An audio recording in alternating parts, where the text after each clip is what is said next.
Welcome to the Plaid Sheep Oracle. This is another in my continuing series of conversations between Major Arcana cards.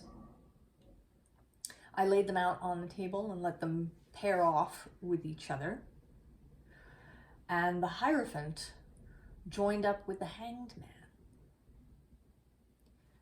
Now what's interesting is the deck that really seemed right this morning. Here's that Hierophant. Actually has two women. The Hierophant and the Hanged Woman. And that fact that this is not usual or not traditional is part of this message. So this Hierophant, to me, always feels absolutely rooted down through her staff, through her walking stick. She also makes me think of Nanny McPhee, if you've seen that movie. So there's a magic element here. But primarily it's this rootedness. And for me, that's really what the Hierophant is about. The card is associated with Taurus in the zodiac, and Taurus is very rooted. Taurus is earth, soil, and all of those things that grow like trees or mushrooms. So originally, in the earlier, like the Marseille deck, and I have a tarot deck from the 19th century in Italy, there is a pope here. This is Il Papa. But when Arthur Waite and Pixie Smith made their deck, Arthur Waite chose to rename the pope the Hierophant, which is from Greek history. So it became a more pagan idea. And this was already a shift.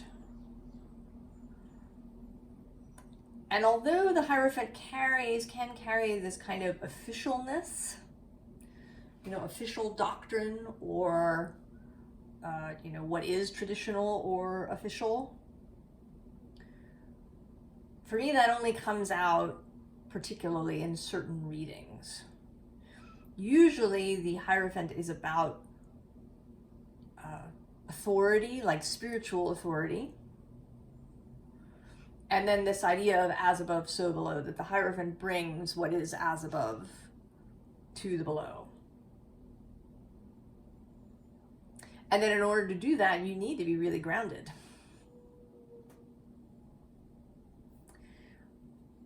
We begin the Hierophant's message actually with beginnings, with the Fool. And what's interesting is that the next card out is the Star.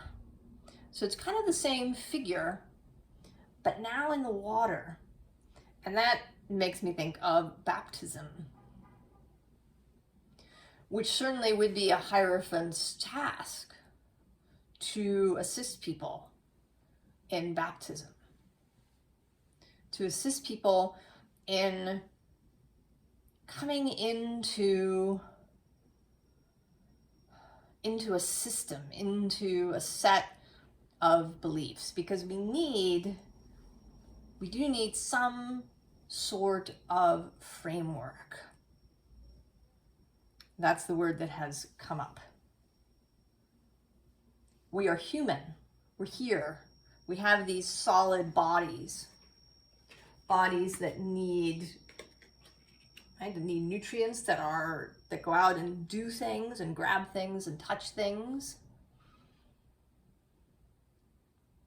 And we created the world so that we would be able to have these sensual physical experiences.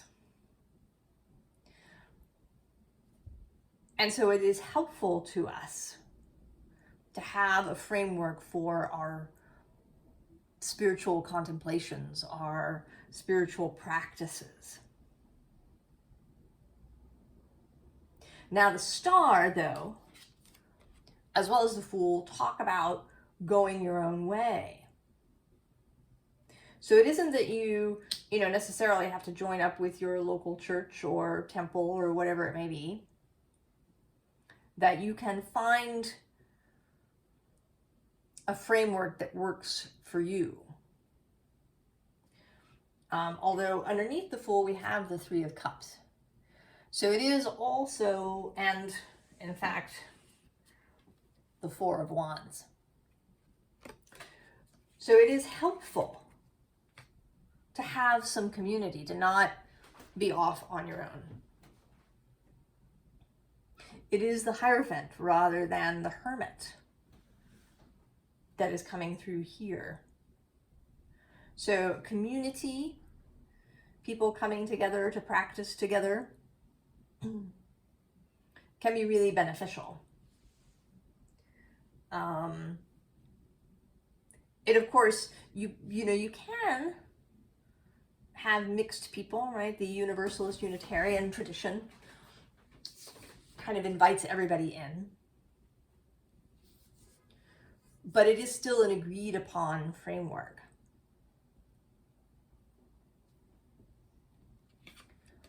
The next card is Judgment.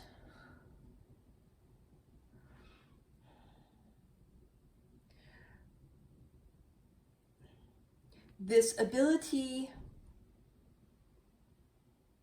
to see, right? To see oneself as whole, as part of the above and the below. The ability to have personal spiritual authority, to create one's own judgment, is part of this. The Hierophant does not want blind obedience. The Hierophant wants you to fully participate, to ask questions, to be interested, right? This is the juiciness of life and of spiritual inquiry and spiritual practice. But there is, with this Knight of Discs reliability, there is this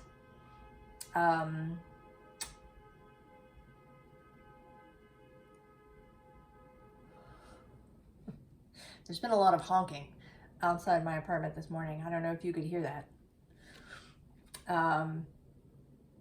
This notion of, right, of groundedness, of reliability, that you're not, just sort of groping around in the dark or treading water in a giant open ocean without any idea of where to go or what to do. And that is where having that framework, having a set of beliefs, a set of ideas, a metaphor, really, right? It's like the seeking of a metaphor that, where you can, kind of hang your hat. So for me, for example, in my cosmology, I have this metaphor of ocean, of source as the endless ocean. And then there's, currents, and then there's rivers and streams and streamlets and, little trickles of this consciousness that become focused as, everything that we experience here. All of the beings that we experience. So that is a metaphor that works for me. This metaphor of the fellowship, that we are, on this quest together as a group. For other people I know, sometimes they think of their guides, right, like as a kind of like a pit crew. That could show up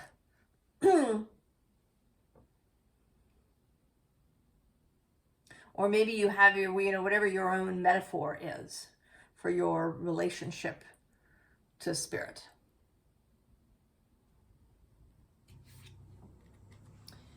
And then the retreat card.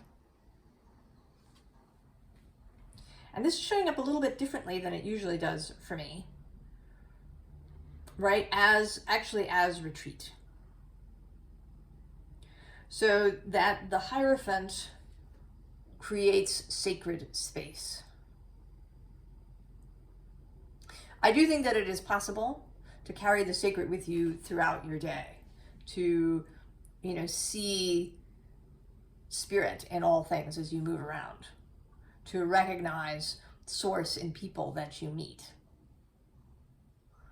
But there is also a way that when, a rite, a ceremony happens, or,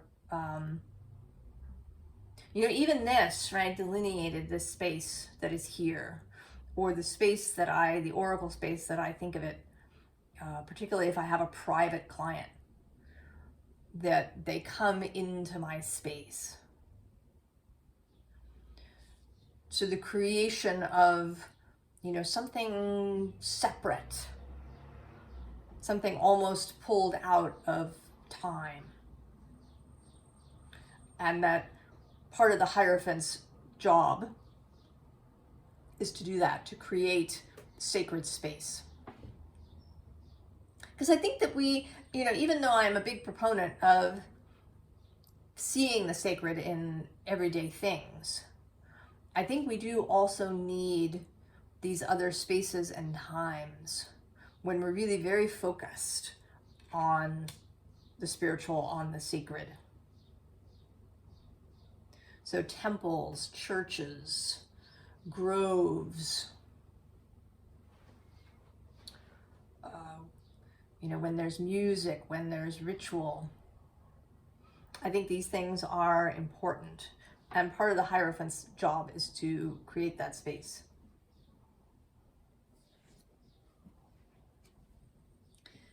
Oh, I almost forgot. At the bottom of the deck is death. How could I forget death? So the Hierophant is part of that too. Not as the psychopomp who may, go into the underworld and come back, or assist perhaps a troubled soul in that way, but who may be a gatekeeper at the moment of death. The idea, you may not, agree with Catholic doctrine, but the sacraments, like final unction, that moment before death, to have that time, that space, that kind of delineation that happens, that's another creation of sacred space. Right? We find it in marriage too, that the ceremony is there to be witnessed in the sacred space, and death is part of that.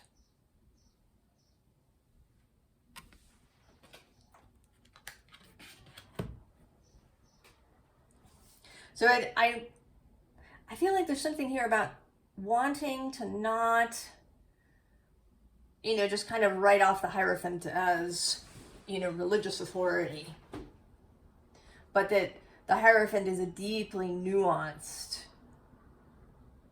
sacred and liminal kind of energy.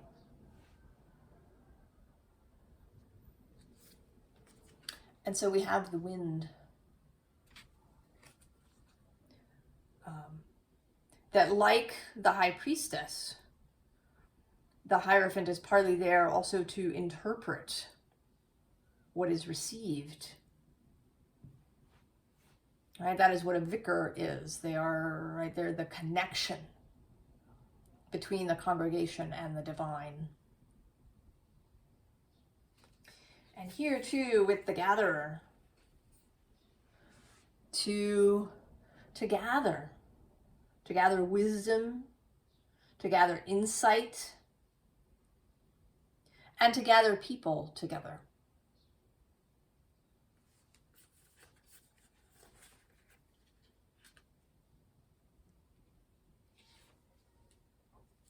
So then we have three interesting figures. We have the sorcerer, who has a little bit of that, right? That death vibe. The willingness to see the dark. The willingness to go into deeply painful places. You know, if you get talking to anybody who's been a pastor or a priest for any length of time, and they will tell you that they have heard deeply painful stories from people in their congregation. And it's something that the Hierophant can hold.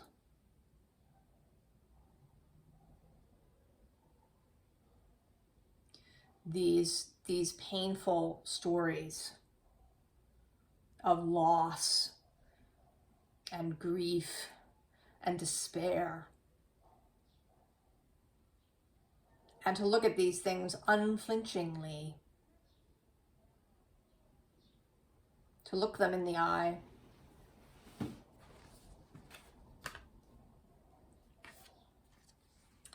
then with Pachamama, the earth, right? This Taurus aspect, this grounded aspect,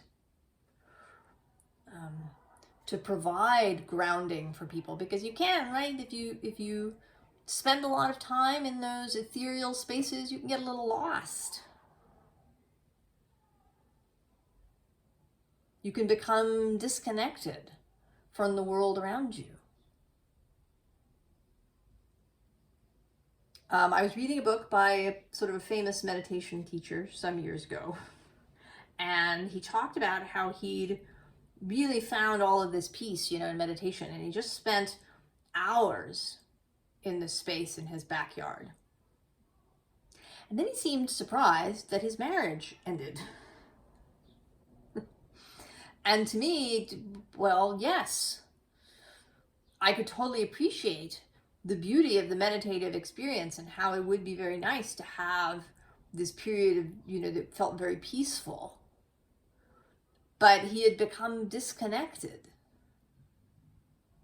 from this other person. So this can happen. And the Hierophant is there to ground us, to bring us back to the daily.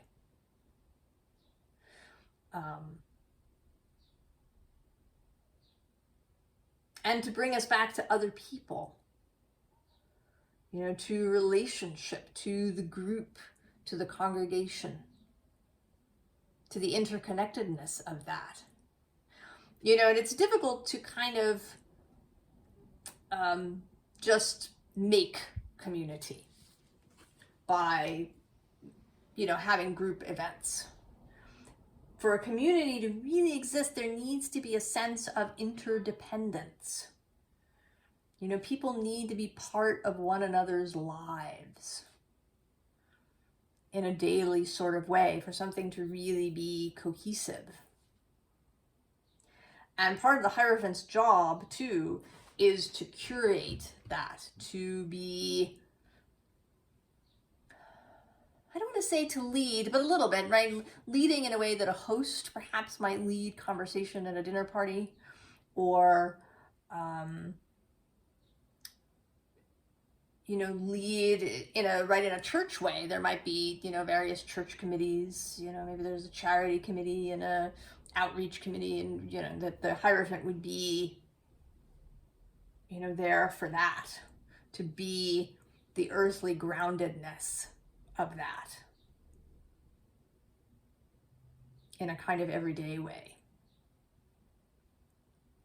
That is also the Hierophant in leading spiritual life. It really involves physical life too. You can't separate those two things out, even if some traditions would like you to. And then we have the luminous warrior.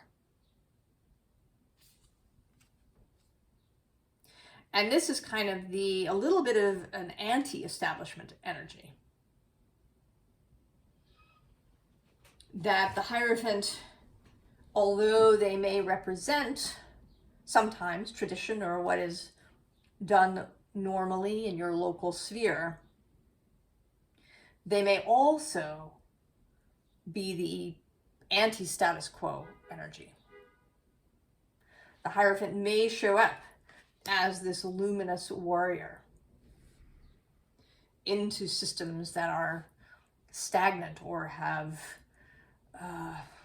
lost their connection to source.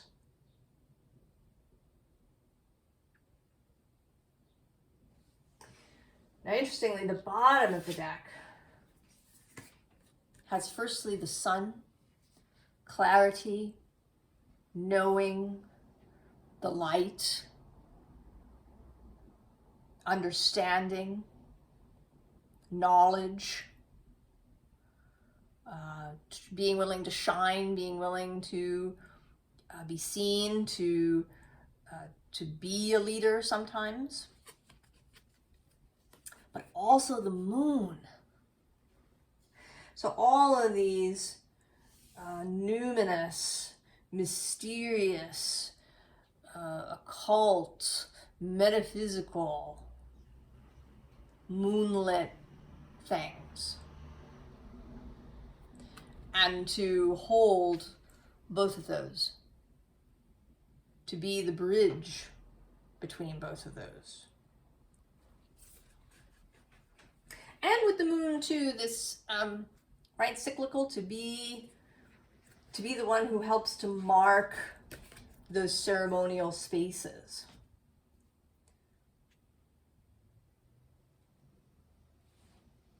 That are these markers that we have, whether it's Christmas and Easter, or Rosh Hashanah and Yom Kippur, or Ramadan, or Beltane and Samhain, or Saints' Days, whatever it is that is your preferred way of kind of reminding yourself of coming back into that sacred space.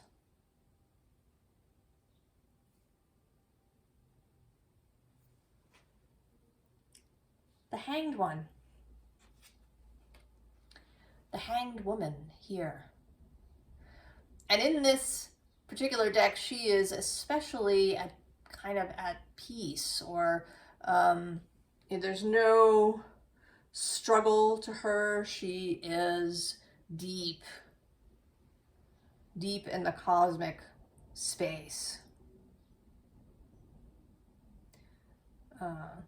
Deep in this reversed point of view.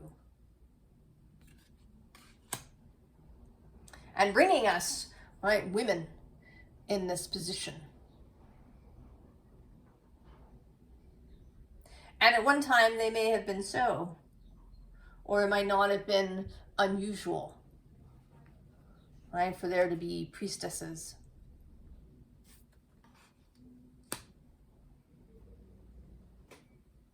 Now, the thing about the Hanged Woman, I want to say, is also that she's coming through very much as an ordinary person, a little bit. Whereas the Hierophant has this kind of official hat or official staff that they may carry, the Hanged One is unofficial. And this first row is fascinating because the first 4 cards, including this one, are all cards that are normally seen as really uncomfortable. 7 of Swords, which can be, anything from lies and deception to mental self-deception to, maybe even mental confusion. Then the 5 of Cups, sorrow, grief, loss, disappointment. The 9 of Swords, the terrible in the night, anxiety and fear, and despair. And then the Nine of Wands, just reaching the end of your rope, being at the very limit of your strength. But we are talking about the perspective of the Hanged One. So seen that way, and also in this deck, right? Freeing yourself from something. Opening your heart and rushing towards what calls you. Right? This star energy that is needed to find kind of which Hierophant space you want to be in. And following that. The Five of Cups, the ability to feel, the ability to hold all kinds of emotions, even ones that are more difficult. You know, and that can happen sometimes, you know, that something like pain or grief can feel exquisite. If you allow it, right? If you kind of surrender to it. And also that there is this ship in the distance. We don't actually know, is it coming or going? And is going actually good? Is it taking away something that we really didn't need? Or maybe coming is good. Maybe it's bringing something we do need. And we are able to hope. We are able to change how we feel about something. For fives or change. Our feelings about things can change.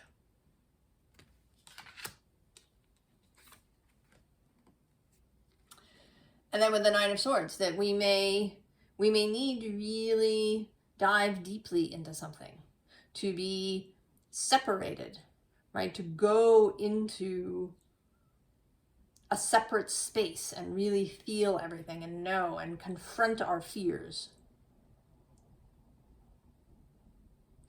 And perhaps see that they're all, you know, kind of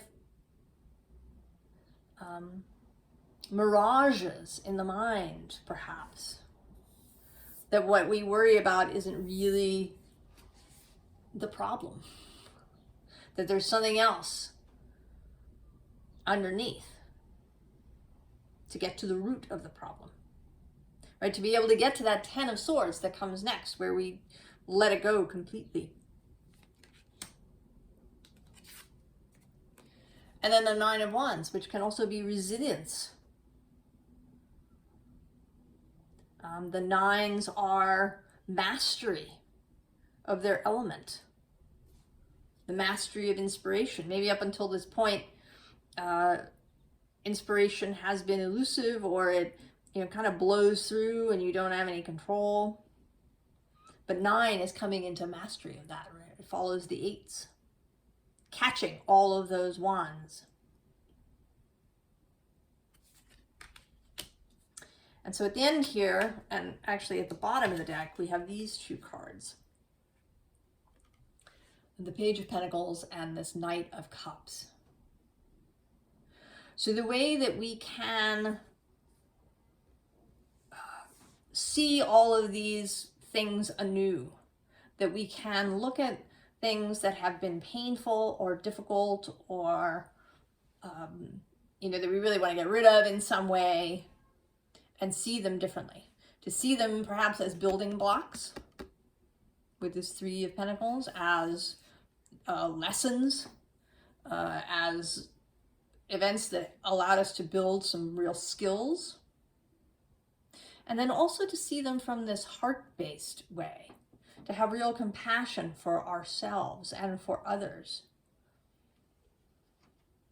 You know, I did find there was a period some years ago where I had a long space of time when I did feel a lot of despair. There was a very gray period. And I found that it made me feel so tender towards the rest of humanity. Right? That there is so much suffering that we endure, and that sometimes we endure, for too long. That we get stuck. But to feel that softness, that tenderness towards other people comes from these experiences and from our ability to turn them around. So then we have the wise woman of the grove and grace. Oh, grace. Right? Grace that comes from nowhere. Grace that isn't about deserving or anything of that sort. And that we can give grace to others. Right below that we have strength. The strength that we can derive from seeing in this compassionate way. Also at the bottom here, generosity. Right? That's that tenderness, that ability to be generous towards others, because we know from our own experience that there may be a lot of suffering. And that not everyone is able to do this hanged woman idea, that not everybody can get to this place.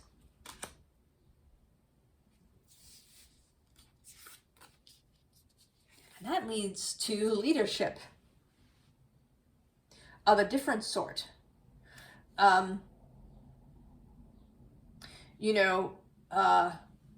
The hanged woman is kind of, right? It's the quest. It's the ordinary person who goes out, leaves the village, walks into the forest, has an experience, and comes back changed. And it's often those people that end up as leaders. Leadership kind of requires the hanged woman's ability to be in stillness, to allow learning, to not rush things, to maybe be uncomfortable for a period of time, to be vulnerable, and to be able to see things from multiple perspectives.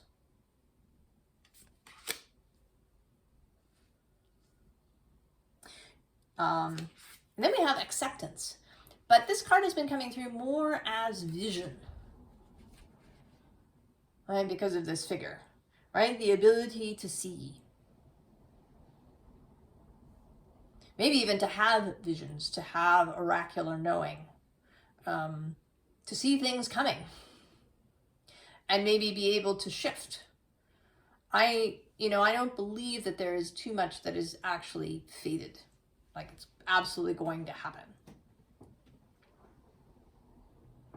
I think we have enormous ability to change what is coming in our direction.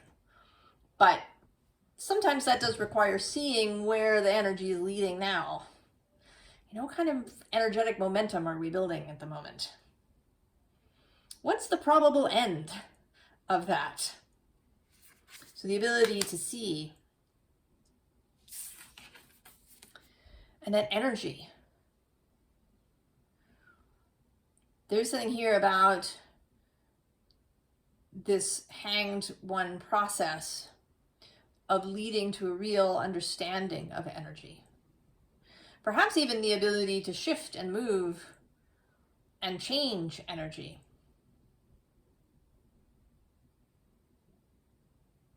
To be a healer, perhaps. To be, to become an energetic healer.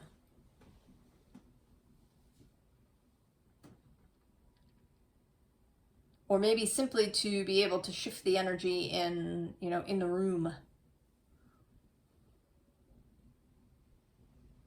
To see, to know, to have understanding. So then the two signs together, what they say in combination with each other. So to take this,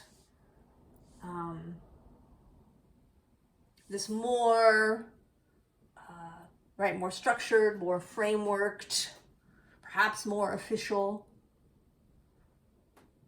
idea of spirituality, and then this much more free form of idea of personal gnosis that the Hanged Man comes with, that is very unofficial. And, these two are absolutely related. It could be that the Hierophant has spent time as the Hanged One, as Odin did, being leader of the gods.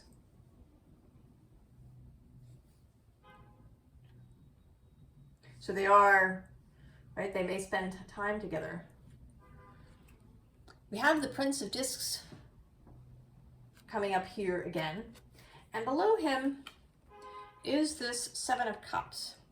So the ability to choose, right? How do you decide which Hierophant, right? If you've got, 6 different kind of frameworks, traditions, ideas, belief systems, or 7, I guess, with the Seven of Cups, how do you choose?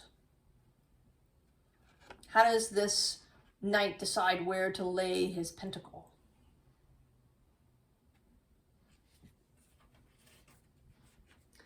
Actually, below that, the Nine of Wands repeats again, right? There might have been a long searching that has come through. The bottom of the deck is the devil in this deck, temptation. So there may be lots of ways to get distracted on this journey. Lots of false pathways that one can go down. How do you choose? Well, you choose through the Hanged Woman's example. You sit with yourself. You take that time to know what feels right. Right? There is an embodied quality here too with these two. It is about this, right, kind of this hanging. The body is involved. There may be a sense of discomfort at first. But learning to listen to the sensations of the body. And that can be a way that we choose. And then with the Eight of Pentacles, that both of these energies want some dedication. But also they want delight. This is not about choosing paths of suffering. This is about choosing creative paths. Paths where we can, create the world that we want. Neither of these paths is solely about the spiritual. Right? Odin hung there to learn the secret of the runes. There was purpose. 9, the Hermit, contemplation. They both involve, they both are contemplative paths. Paths that go within, paths that involve listening to one's emotions. This is Chang'o, she is the goddess of the moon.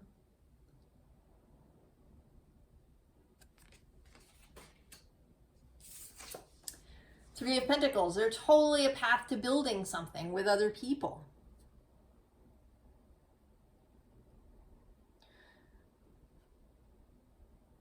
right? You go into the forest, you learn things, and maybe you come back as the Hierophant, or maybe you come back and share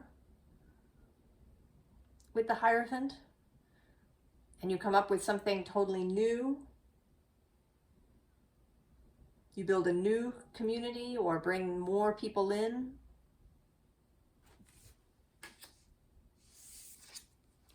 And with the Six of Cups, that it's about growth, about growing something beautiful, something fragrant, something life-giving, something that overflows.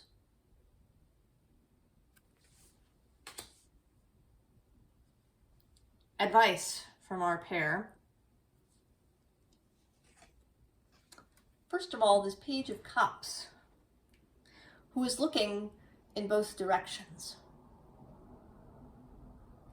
So holding both of those ideas, right, of personal gnosis, but also of the framework that, may come from other people,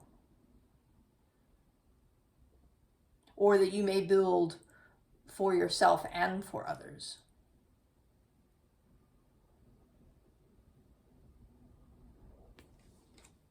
And the Page of Cups as a new energy, as a willingness to learn, to change. Below that, we have contemplation. And then actually we do have the Fates showing up.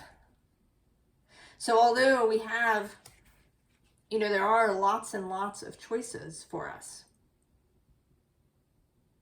there are also these cycles of energy. And there are the plans that our souls made before coming here. And that this is all mixed in together. The bottom of the deck is End of the Earth, with this beautiful moon. And this person who is running, right? She's running, arms open to the moon. To embrace this. To embrace your path, the way that you have chosen to go, to embrace your chosen framework. It doesn't mean that it has to remain rigid for the rest of your life. You may change things as you go, but that the basic framework will remain. So this card, what we see is actually coming out today is this person, right, who's got hair over her face. She can't see. And then there's the Fool again, with this little bell. Ringing the bell. If you choose to embrace this energy of the Hanged One and the Hierophant, that you are going to be calling. You may be calling to some aspect of yourself that has yet to join in, but you may be calling to others to join you. And then the Knight of Cups, to replenish yourself, to refill your cup, both through your own pathways, whatever you do to nourish yourself, your emotional connections, your loved ones, your friends and family, and also to allow Source to refill your cup.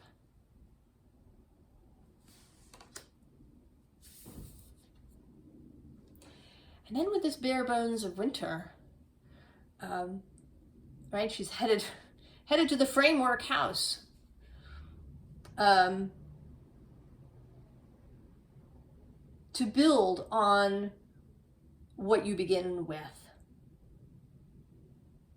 So you're going to start with just this skeleton. And then you're going to build on that as you go,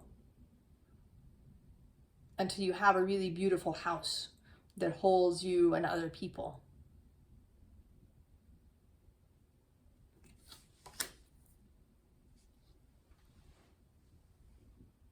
I think I just have to stop there, although I feel like I could go on for a long time. about this, right? This interplay between these two. But I hope this was interesting, helpful, tantalizing, perhaps. I wish you the very, very best, and I will see you next time. So long.